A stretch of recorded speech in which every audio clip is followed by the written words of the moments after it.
Кыргыз Республикасынын Билим берүү жана Илим министрлиги тарабынан мүмкүнчүлүгү чектелген абитуриенттерге карата жогорку окуу жайда билим алууга аларга жыл сайын атайын квота бөлүнүп берилет.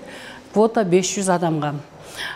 Бул Кыргызстан боюнча бардык жогорку окуу жайларга каралган. Андагы адистиктерди, факультеттерди талапкер өзү тандайт. Келип, кадимки эле башка абитуриенттер сыяктуу эле ошо карточка баягы ОРТ менен конкурска катышат. Болгону мүмкүнчүлүгү чектелген адамдарга конкурста балл азыраак. Мисалы үчүн 120 балл босого баллы болсо, эгерде алар үчүн 100 болот да.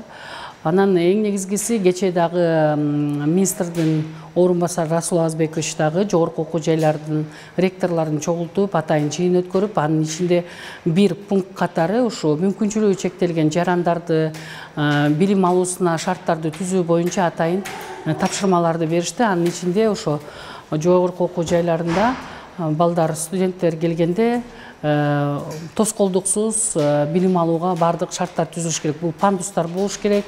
Аудиториядан аудиторияга которулуп жүргөндө алар дагы ошо аудиторияда эшиктеринен кире алгандай, ошондой эле алар үчүн бардык мындай каралган шарттар ыңгайлуу болуш керек да. Алар эч кандай тоскоолдуксуз, эч кандай башкалардын жардамысыз эле өздөрүнүн, эгерде арабачан болсо арабасы менен кирип, же болбосо кандайдыр бир шарттары каралыш керек да.